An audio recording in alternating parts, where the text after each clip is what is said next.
vamos falar sobre bancos de dados na AWS, uma visão geral. Então, quando a gente está usando bancos de dados aí dentro de um ambiente cloud, como é a Amazon, né, a gente precisa ter um mindset diferenciado, né? Por que um mindset diferenciado? Existem diversas variáveis que você precisa levar em consideração ao planejar os seus bancos de dados dentro do ambiente cloud e principalmente dentro da AWS. Então, com essa aula eu quero trazer alguns conceitos importantes para você, tá bom? O primeiro deles é os tipos principais de bancos de dados que nós temos na AWS. O primeiro é o banco de dados relacional, ou SQL, e os não relacionais, NoSQL. Isso não é uma coisa só da AWS, obviamente, mas dentro da AWS é importante você ter isso em mente para seguir essa aula comigo.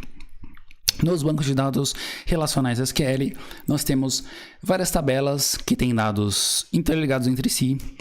Você tem em comum a linguagem SQL, os dados seguem um formato pré-estabelecido chamado de esquema e você garante a consistência dos dados porque os dados são gravados dentro de um formato que você pré-estabelece. Por exemplo, um cadastro de clientes, você tem lá o nome, e-mail e CPF, você diz que o nome é multicaracteres, do tamanho, por exemplo, 150, o e-mail tem um tamanho 100, o CPF é sempre 11 dígitos com os pontos e traços, etc. Então você está pré-estabelecendo um formato por banco de dados e falando para ele, olha, todos os dados que entrarem aqui, eles vão entrar com essa consistência. Se eles não chegarem com essa consistência, você, por favor, não grave os dados para mim. Então, basicamente, é isso que o SQL faz. É lógico que isso aqui é uma explicação simplista. Se você é da área de banco de dados e conhece bem SQL, é uma explicação simplista só para a gente poder comparar as coisas, tá bom? Na questão do NoSQL, você tem uma tabela única, geralmente, né? Isso é até uma boa prática da própria Amazon, e esses dados não são relacionados entre si. Então, cada registro ali dentro da tabela, cada linha da tabela, não conversa com outras linhas da tabela, tá?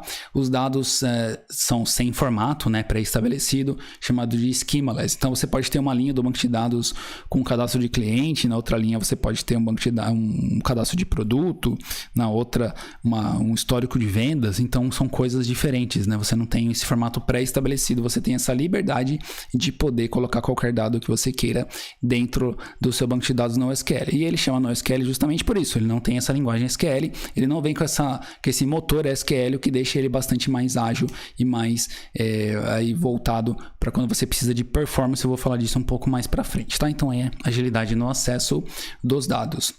Dentro do mundo Amazon, né, quando a gente fala em bancos de dados relacionais, a gente está falando sempre de AWS RDS, que é o serviço gerenciado para databases relacionais, onde a AWS cuida da infraestrutura, né?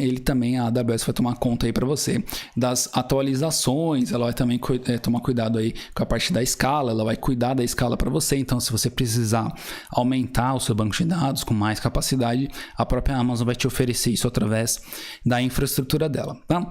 Ela também cuida do que a gente chama de failover, né, e backups. O failover é a sua capacidade de se recuperar após um problema. Por exemplo, o seu banco de dados foi corrompido, os dados não estão mais disponíveis e você precisa voltar o seu banco de dados ao estado original dele. E também na parte de backups, a Amazon, através de configurações simples, você fala para a Amazon, salve os dados para mim nessa frequência, enfim, com esse tipo de configuração. Dentro de backup tem várias opções dentro da RDS, mas é sempre uma coisa que a própria Amazon gerencia para você, tá bom? Dentro da RDS você tem os engines, né? Então aí os sabores que você pode escolher de banco de dados. Então você tem o SQL Server, Oracle, MySQL, PostgreSQL, Amazon Aurora e MariaDB. O SQL da Microsoft, né? O Oracle é muito conhecido, o MySQL é um banco gratuito que está disponível lá dentro também para você utilizar. O PostgreSQL, tem muita gente que gosta dele, né? Não, também gosto, mas ele é mais poderoso que o MySQL em algumas coisas. O Amazon Aurora é aí uma versão que a Amazon criou do banco de dados baseado no engine do MySQL, e o MariaDB é um banco também bastante popular aí no mercado. Então, ao criar uma instância no RDS, você vai falar para ele qual tipo de banco de dados você quer. Uma coisa muito legal aqui, né, principalmente para o SQL e para o Oracle, é que você pode escolher esses bancos que são geralmente caros de se adquirir, você consegue usar na Amazon através do RDS de maneira simples, sem pensar em licenciamento, né? Duas características importantes de um RDS é a questão do multi-AZ e da performance, tá? Multi-AZ são as zonas de disponibilidade, né? AZ, zonas de disponibilidade, availability zones em inglês. Eu falei disso em outras aulas. Nesse multi-AZ, os dados são automaticamente copiados para outro data center. Então, uma AZ corresponde geralmente a um data center. Ele é usado para disaster recovery, tá? E é um banco de dados espelho que fica em standby. Então, você tem uma cópia do seu banco que fica em outro data center, só que ele fica lá só em standby em caso de problemas com o seu banco de dados principal, tá? No RDS você tem também o Read Replicas, você tem o multi-AZ que eu falei. O Read Replicas é usado para performance, então se você precisa distribuir a carga do seu banco de dados em mais de uma instância, você tem as performance. Você tem também aí um espelho dos dados, então tudo que está no seu banco de dados principal vai ser espelhado para essa réplica. Ele pode ser usado somente para leitura, tá? Então ele só pode ser usado para leitura. Essa réplica ela só vai fornecer dados, todos os dados que forem salvos no banco de dados precisam ser gravados pelo master, porque é como se fosse aí uma hierarquia, né? O master recebe os dados e passa para os slaves, né? Ou para as instâncias que a gente chama de slave, que vai ser somente leitura. Então a gravação dos dados continua sempre no master. Tudo isso aqui é uma questão muito comum em exames da AWS. Trouxe aqui um exemplo para vocês de perguntas que eu já vi, experienciei aí em algumas provas da Amazon. Por exemplo, um banco de dados ele está sobre estresse, né? Então isso é muito sobrecarregado com acessos simultâneos, muitas consultas ao mesmo tempo.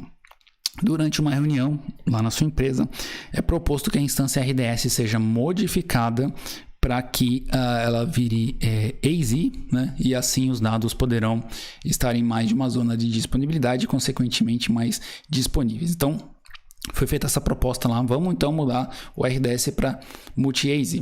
O que eu faço em questões desse tipo? Eu vou lá e marco quais são as partes da pergunta que são mais relevantes, né? Por exemplo, eu grifei aqui, né?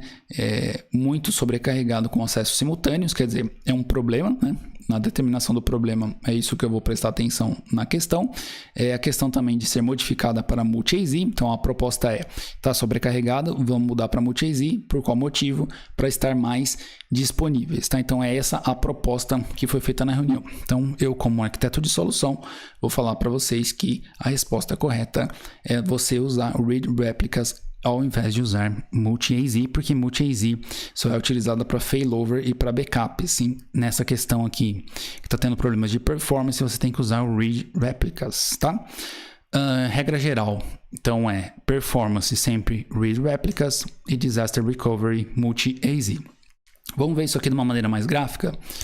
No multi-AZ você tem aí, por exemplo, uma instância EC2, algum servidor, algum cliente de banco de dados conectando na sua instância RDS. Então a instância RDS tem o que a gente chama de DNS name, o nome de DNS, que é essa que está logo abaixo aí do quadro cinza. Por exemplo, o nome da instância, no meu caso instância RDS, .US East 1, que é a região, .rds.amazonaws.com. Então o formato do nome da instância RDS é sempre esse, o nome que a Amazon te dá, ponto a região, ponto .rds que é fixo, ponto .amazonaws que é fixo.com, tá bom? Então nesse caso você tem uma instância EC2 que ela está conectando aí através desse DNS name na nossa instância master do RDS que está na US East 1 ou a letra A. Então as availability zones são identificadas com o nome da região e mais uma letra. Nesse caso aqui, se eu não me engano, vai até a letra F nessa região da Amazon, mas depende de região, você tem mais ou menos letras, tá? Então nesse caso aqui, para simplificar a nossa explicação, a gente tem A e B. Então no meu banco de dados está sendo feita uma sincronia, lembrando que isso é multi-AZ, a parte da direita é somente para failover e backup. Então tá tudo funcionando, né? Eu estou fazendo conexão através desse nome de DNS, aí lá nos bastidores a Amazon está fazendo a sincronia entre esses bancos de dados e eu estou conectando sem perceber que existe essa sincronia. Mas é um belo de um dia, essa instância do lado esquerdo para de funcionar, tá? A estrutura da Amazon vai parar essa sincronia, porque ela percebeu que não está rolando mais essa sincronia, ela vai automaticamente redirecionar o seu DNS para Availability Zone de letra B, sem você precisar fazer absolutamente nada. A Amazon vai fazer esse failover automático para você e uma vez que seu banco de dados volte a funcionar, a Amazon vai detectar isso novamente vai voltar o seu DNS para a instância que é master e vai ligar a sincronia novamente. Então, acontece tudo de maneira muito transparente. Se você está pensando em ter um banco de dados sempre disponível com alta disponibilidade, que esse é o termo utilizado em computação em nuvem, o RDS é fantástico nesse sentido, além do que essa sincronia é feita sem você precisar fazer absolutamente nada, tá? Em resumo, multi-AZ é um nome de DNS, aquele que eu mostrei para você. O nome da sua instância, .região, rds.amazon.aws.com. Então, repetindo, nome da sua instância, .região.rds.aws.amazon.aws.com. É sempre isso. E eles costumam perguntar em exame de certificação, tá? Você tem várias cópias do banco de dados em diferentes AZs, Availability Zones ou zonas de disponibilidade.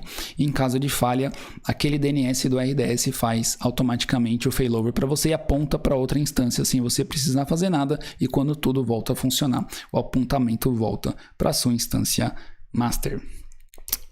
Enquanto isso, o Read Replicas, que é a outra opção que a gente tem dentro da RDS, é o mesmo esquema, tá? Então, aqui exemplificando, você tem uma instância RDS que conecta, uma instância EC2 ou um cliente de database que conecta no RDS através de um DNS name, que é a mesma regrinha, tá? O nome da instância, região, etc., conectando na sua instância master. Essa instância master faz a sincronia para uma instância que é somente leitura na Availability Zone, que termina com a letra B. Tudo está funcionando até que um belo de um dia a instância da esquerda para de funcionar. A sua conexão que está apontando para aquela instância master não vai funcionar mais. Esse failover automático que acontece no multi-AZ aqui não acontece no Read Replicas, tá?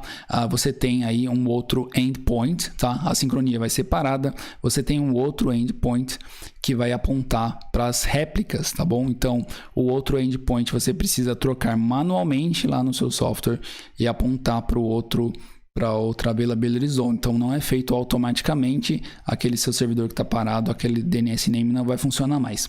A parte boa é que essas cópias, essas read replicas podem ser até 5. Então, você consegue criar 5 diferentes cópias do seu banco de dados para servirem como read replicas. Imagina quando está tudo funcionando, você tem 5 cópias mais o master. É muita coisa, principalmente se você usar bancos de dados RDS de um tamanho bacana, dá para servir bastante gente, tá bom? Então, nesse caso aqui, você tem que trocar o DNS, isso é muito importante, e é outro DNS, tá? É outro nome que a Amazon te dá. Em resumo, o nome do DNS não muda sozinho por Read Replicas, várias cópias do banco de dados em diferentes AZs. Em caso de falha, você precisa mudar a conexão manualmente, a Amazon não faz isso por você. E muito importante, por acaso a sua instância master morreu e pode ser que ela nunca mais volte. Então você consegue pegar uma Read Replica, isso é, uma instância slave, e promovê-la à instância master. Então você pode falar, beleza, eu perdi aquela instância, eu tenho aqui tudo salvo, tá tudo certo, essa minha réplica vai virar a minha instância master e você continua operando sem nenhum problema. E é claro, você pode criar uma outra réplica para substituir. Beleza? Então, até aqui a gente falou de bancos de dados relacionais. A gente tem os bancos de dados não relacionais, ou os chamados NoSQL, NoSQL. A característica comum entre eles, não só dentro da Amazon, é que eles não têm um formato pré-definido, tá bom? Tecnicamente, né, entre eles não há aí um esquema, né? Então não há aquele formato pré-estabelecido que eu falei para você. Você pode salvar dados heterogêneos dentro de uma tabela que não é SQL. Os dados são sempre salvos no formato chave e valor, onde chave é igual ao nome da coluna e valor é conteúdo em JSON geralmente, tá? Então você tem uma coluna, dentro você tem conteúdo JSON, e nesse JSON aqui você pode ter diferentes tipos de dados, né? Então você pode ter, por exemplo, como eu disse, um cadastro de clientes, você pode ter também um cadastro de produto, uma listagem de preços, qualquer tipo de informação. Então, dentro de uma tabela só, você tem dados heterogêneos, e isso é a grande sacada do NoSQL para você usar esses dados heterogêneos. Então, quando a gente vai desenvolver sistemas, geralmente, se o seu dado não tem uma característica em comum entre eles, o banco de dados NoSQL é um dos fortes candidatos, tá? E no mundo AWS, quando a gente fala em bancos de dados, a gente está falando de DynamoDB, que é o banco de dados não relacional da Amazon.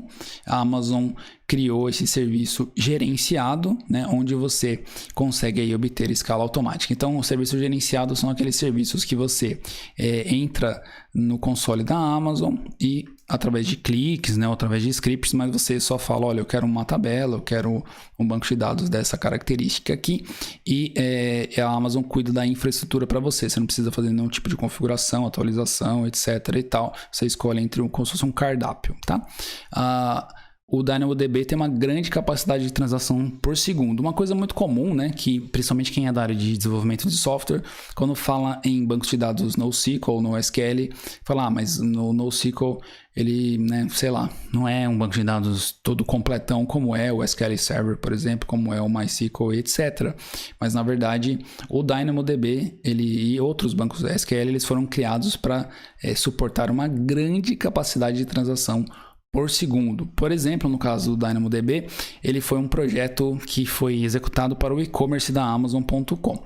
Não estou falando da AWS, estou falando do e-commerce da Amazon mesmo, né? O e-commerce da Amazon é um dos maiores do mundo e esse e-commerce ele tem muitas transações desde sempre, né? E a Amazon criou um banco de dados para fornecer, para suportar, né, esse e-commerce. Olha que legal, ao invés deles utilizarem um banco de dados já existente, eles criaram um banco de dados relacional. Eu já vi uma palestra, né, de uma pessoa da Amazon dizendo que na época eles já queriam escalar. Isso a gente está falando de talvez 15 anos atrás. Eles queriam escalar o banco de dados deles de acordo com a demanda. Então eles tinham muitas vendas.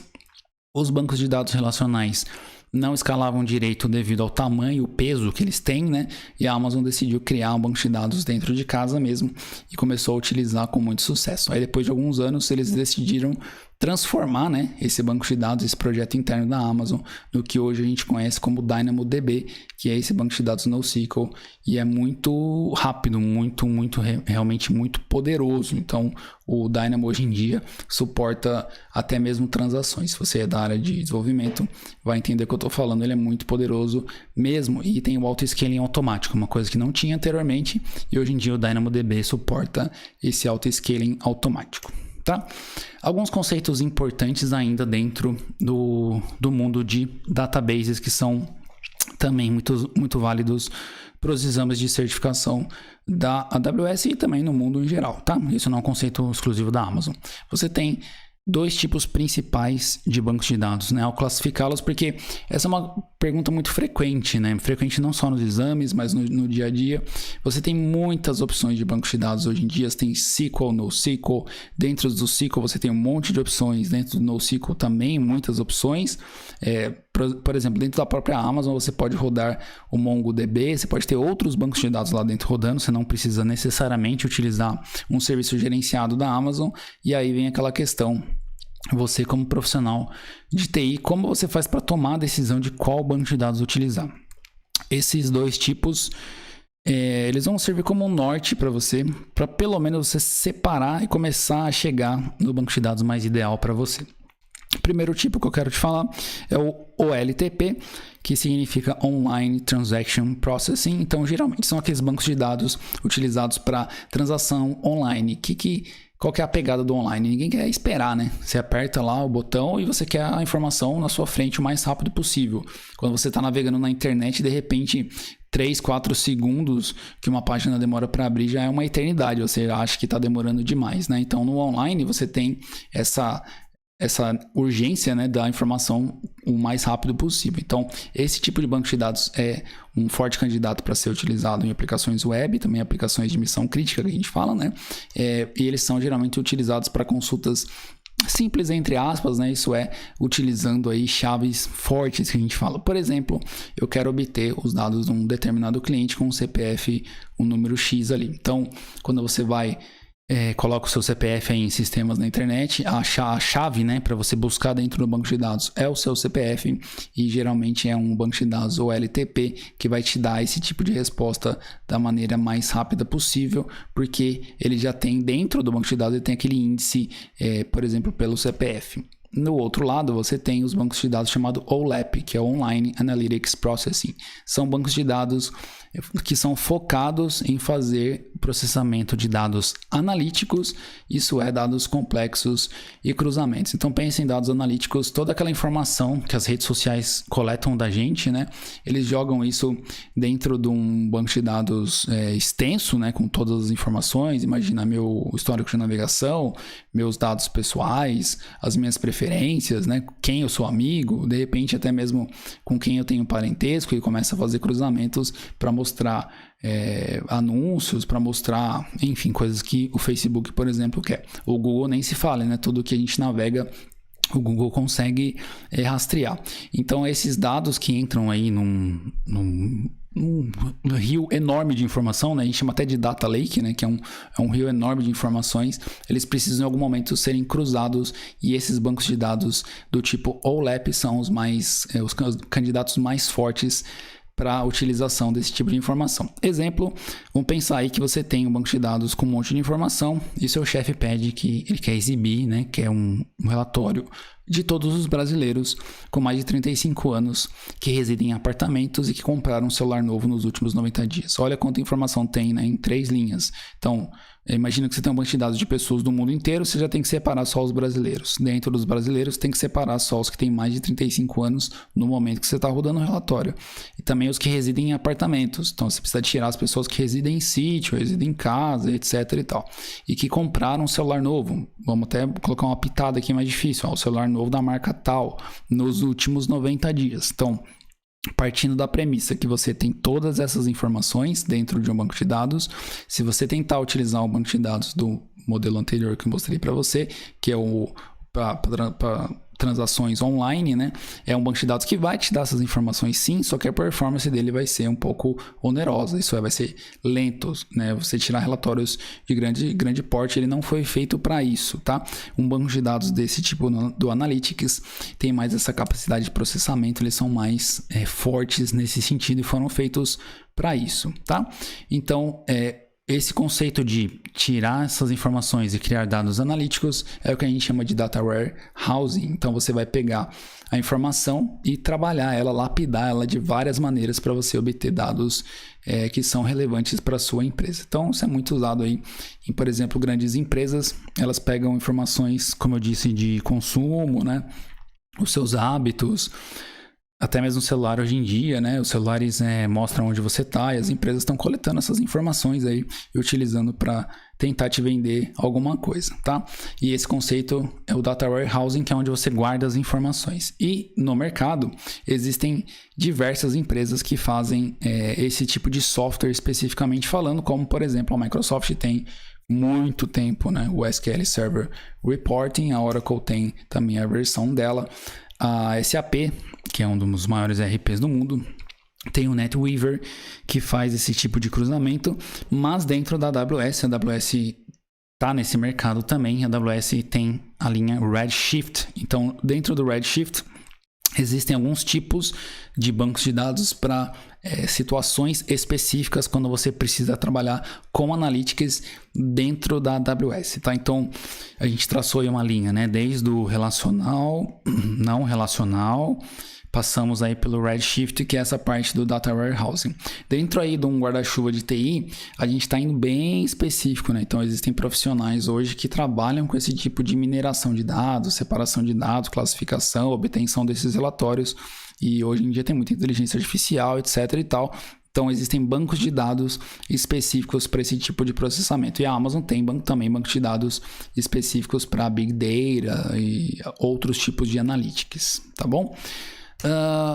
Não menos importante, a gente tem, hoje em dia está virando muito comum os bancos de dados em memória, tá? O que são bancos de dados em memória? A gente falou dos bancos de dados transacionais, né? Ou relacionais e não relacionais. Todos eles, sem exceção, quando você salva alguma informação dentro do seu banco de dados, você está gravando esses dados no disco, tá? Esse disco lá no servidor armazena a informação. Quando alguém solicita, vem lá através da rede, né? O software pede para o banco de dados, o banco de dados vai no disco, acha a informação, volta para quem está solicitando, essa informação é disponibilizada para o usuário final. Essa pequena explicação que eu dei, ela dura milissegundos, é extremamente rápida. Mas quando você está pensando em sistemas de alta performance, esse tempinho, né, que leva da informação sair do disco e ir para a memória do servidor e voltar para quem está solicitando, pode fazer a grande diferença. A gente está falando de escalas aí de milhões. Quando você tem milhões de requisições da mesma informação durante um curto período de tempo, você tá acabando estressando, o que a gente fala, né? O banco de dados está ficando estressado porque ele está fazendo a mesma coisa toda hora, indo no disco e fazendo o disco trabalhar muito. E por mais rápido que os discos sejam hoje em dia, não há nada mais rápido do que a própria memória, né? A própria memória do computador é a memória mais rápida que existe. E os bancos de dados em memória, eles são utilizados para aumento de performance, né? Então, como eu disse, os dados que ficam salvos em disco são mais lentos e os dados que ficam salvos na memória e não no disco são mais rápidos, só que lógico, né, que você vai pagar o preço de que eles são voláteis, né? A memória é chamada memória volátil, então a informação fica lá, mas ela pode ser perdida. Então vamos supor, se o servidor for reiniciado, se tiver algum problema no software, quando ele cair e voltar, geralmente ele não consegue reestabelecer esse tipo de memória. É claro que em bancos de dados de memória existem diversos mecanismos que garantem que eles vão reconstruir esse cache, mas o que eu quero dizer aqui, mais importante, enfatizar para você que esses dados salvos em memória são mais rápidos do que o em disco. E a AWS tem esse banco de dados em memória chamado AWS Elastic Cache, tá? Então, cache vem aí desse conceito de guardar os dados em memória para acelerar a experiência do nosso usuário, tá? E aí, dentro do Elastic Cache, dentro da Amazon, você tem dois tipos, que são chamados de Cache Engine. Então, é o motor que a Amazon utiliza para fazer a armazenagem desses dados em memória. Primeiro, o Memcached, que também é um banco de dados já conhecido no mercado, que tem essa versão dentro da AWS que você pode utilizar, e a Amazon tem também o Redis. Então, dentro do Elastic Cache você tem esses dois tipos, dependendo do uso que você vai fazer, tem vantagens e desvantagens entre cada um deles, tá? O caso de uso deles, como eu disse, são dados usados com muita frequência. Por exemplo, imagina que você tem um e-commerce. Esse e-commerce está fazendo algum tipo de divulgação de um produto que está com um desconto muito bom, ele está colocando esse produto de repente na TV ou mesmo em muitos anúncios por aí, e ele sabe que muitas pessoas vão entrar na loja virtual para olhar aquele produto, olhar as informações do produto, foto, preço, condições, enfim, todas as informações. Imagina, por exemplo, 10 mil pessoas simultaneamente vendo uma página e pedindo as informações para a plataforma. A plataforma está indo no banco de dados comum, né, que não é em memória, pegando as informações e mostrando para os usuários. Toda vez que você tem essa carga muito grande em cima de um banco de dados, ele não foi projetado para isso. Então, o banco de dados não tem essa, digamos, inteligência para entender que todas aquelas requisições que estão chegando, elas são idênticas, elas são iguais. Ele fica toda hora indo no disco e trazendo informação de volta. Ele não tem muito esse cache. Claro que os bancos são um pouco mais inteligentes do que eu estou descrevendo, mas eles não são projetados para isso. E aí que entra esse tipo de banco de dados de memória, como eu disse, ou Memcache ou Redis dentro da Amazon, onde em parceria com os bancos de dados comum e fontes de dados comum, que não são projetadas para esse tipo de carga, né? Eles trabalham e levam a informação para a memória, tá? Então a informação fica na memória, ao invés da aplicação ir no banco de dados, ela pega da memória do Elastic Cache, o Elastic Cache retorna essa informação para quem está solicitando. O Elastic Cache é extremamente inteligente, ele sabe quando a informação mudou lá na raiz, então ele gravou na memória dele, mas quando a informação original que estava no banco de dados foi alterada, ele vai lá e pega de novo a mesma informação e atualiza o cache dele, tá bom? Estou falando tudo isso porque também é muito importante você saber a diferença entre o Memcached e o Redis, e não só isso, claro, mas todo esse histórico que eu mostrei para você até agora, porque saber escolher qual solução de banco de dados é mais adequada para a sua necessidade, a necessidade do seu cliente, é um dos pré-requisitos que você tem que ter para as provas de certificação do nível Associate da Amazon, tá? No Practitioner, eles perguntam mais conceitos, se você sabe o que é o que. Também eles perguntam sobre bancos de dados, claro, mas saber escolher qual é a melhor opção, por exemplo, entre multi-AZ e o Read Replicas, se de repente você vai usar um SQL ou NoSQL em parceria com o seu desenvolvedor, esse tipo de tomada de decisão. Você tem aqui o Elastic Cache, você tem o Redshift, então você tem que, como um profissional, como um arquiteto de soluções cloud, saber exatamente como determinar qual banco de dados você vai utilizar e qual você não vai utilizar. Isso cai na prova, eles vão cobrar você de maneira bastante contundente para você tomar decisões baseado sempre naquelas questões de cenário, mais ou menos como a que eu mostrei para você anteriormente aqui, tá? Então, no nível Cloud Practitioner, você não precisa exatamente saber esse tipo de detalhe do Elastic Cache, Memcached, Redis. É importante você saber que existe, mas não ao nível de saber as diferenças entre eles. No nível Associate, com certeza em arquiteto e desenvolvedor, né, o developer e o arquiteto, você tem que saber exatamente quais são os pontos principais desses dois aqui para você tomar a decisão de qual, por exemplo, Elastic Cache você vai utilizar e dentro do RDS qual tipo de estratégia você vai utilizar. Beleza? Então, ó, esse aqui foi o nosso resumo de bancos de dados na AWS.